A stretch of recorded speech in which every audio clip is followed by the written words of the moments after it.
અમિત શાહે પશ્ચિમ બંગાળમાં દક્ષિણ દિનાજપુરમાં જાહેર સભાને સંબોધતા પશ્ચિમ બંગાળના મુખ્યમંત્રી મમતા બેનર્જી અને તેમના પક્ષ ટીએમસીને આડે હાથ લીધી હતી। તેમણે કહ્યું કે ટીએમસી અને મમતા બેનર્જી ઘૂસણખોરોને અટકાવવા નથી માંગતી કેમ કે તેઓ તેમની વોટ બેંક બનાવે છે। તેમણે એમ પણ કહ્યું કે સામ્યવાદીઓ અને ટીએમસીએ રાજ્યમાં ગરીબી દૂર કરવાનું ક્યારેય કામ જ નથી કર્યું।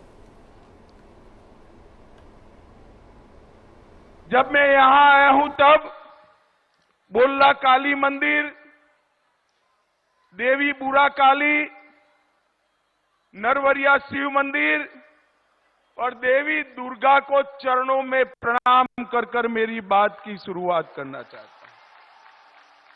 मैं जब यहां आया हूं तब शहीद चुरका मुर्मू, जिन्होंने बांग्लादेश मुक्ति युद्ध में भारत के जवानों की मदद करते हुए शहीदी करी, उनको भी प्रणाम करता हूं।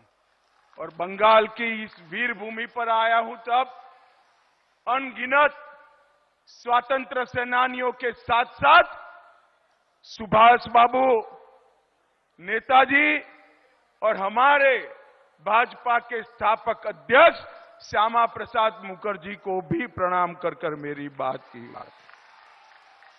ये बलूर घाट में अभी बरसी स्नान चल रहा है ना भाई? चल रहा है नहीं चल रहा है? स्नान कर कर शिव जी की पूजा करते हो ना, मगर याद रखना स्नान कर कर शिव जी की पूजा कर कर 19 तारीख को कमल के निशान पर बड़े जुनून के साथ बटन दबाना है। दबाएंगे क्या? दबाएंगे। ये पूरे क्षेत्र के अंदर जो दारुण गरीबी फैली है, इसके लिए अगर कोई जिम्मेदारी है तो केवल और केवल कम्युनिस्ट और तृणमूल कांग्रेस है। आप मालूम पड़ गए, यहां का दही, तांत की साड़ी और मुखड़ा शिल्प, तीनों को अगर विश्व प्रसिद्ध करना है तो यहां बंगाल में भी भाजपा सरकार बनानी है और मोदी जी को भी लाना है। भाई और बहनों, 2014 में हम आए थे, बंगाल की जनता ने सिर्फ 2 सीटें दी थी। फिर 19 में आए, आपने 18 सीटें दी। 19 में आपने 18 दी तो मोदी जी 300 से ज्यादा सीट से प्रधानमंत्री बने। अब 2024 में 18 से बढ़ाकर 30 करनी है और 370 पार करना है। मुझे बताओ, हो जाएगा ना? पक्का हो जाएगा? भाई और बहनों, हमारे सोनार बांग्ला को ममता दीदी ने बम धमाकों से गूंजता कर दिया है। सोनार बांग्ला को कट मनी से परेशान किया है, भ्रष्टाचार से परेशान किया है। और सशक्त भारत अगर बनाना है तो सशक्त बंगला बनाना पड़ेगा, सशक्त बंगाल बनाना पड़ेगा। भाई और बहनों, बेलूर भाई बताए मुझे, जहां तक घुसपैठ चालू है, बंगाल सशक्त हो सकता है क्या? जोर से बोलो, हो सकता है क्या? घुसपैठ बंद करनी चाहिए या नहीं करनी चाहिए? जोर से बोलो, करनी चाहिए या नहीं करनी चाहिए? क्या ममता दीदी घुसपैठ बंद करेगी क्या? करेगी क्या?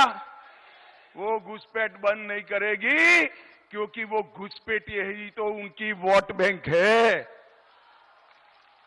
या नहीं है? तो घुसपैठ बंद कर सकते हैं नरेंद्र मोदी, और बंगाल में भारतीय जनता पार्टी की सरकार कर सकती है।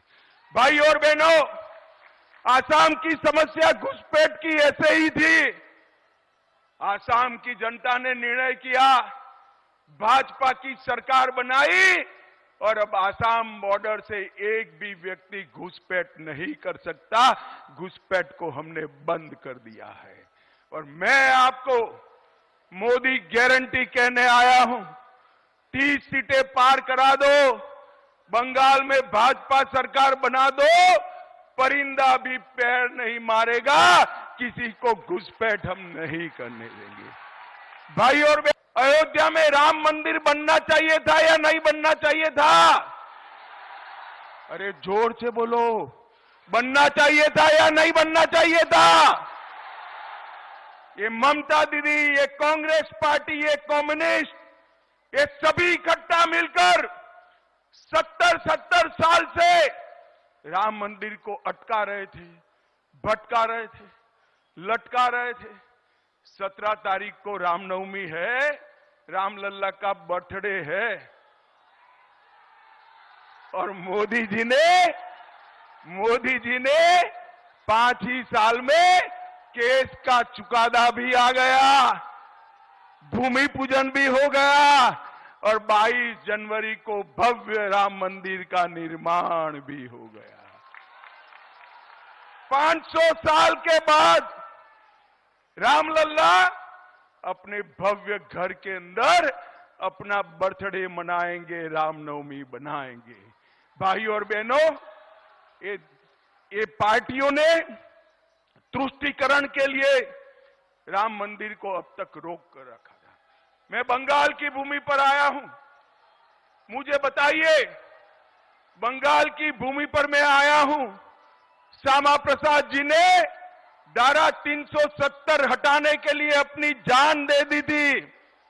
भाई और बहनों, बेलूर घाट वालों, मुझे बताओ, ये जो कश्मीर है, ये हमारा है या नहीं है? जोर से बोलो, है या नहीं है? 370 हटनी चाहिए थी या नहीं हटनी चाहिए थी? एक कांग्रेस, तृणमूल, सभी लोग विरोध करते थे।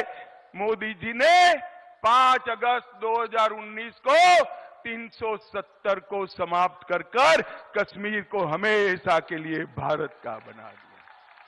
भाई और बहनों, ये तुष्टीकरण के कारण इन लोगों ने 370 को संभाल कर रखा था, मोदी जी ने उसको उखाड़ कर फेंक दिया।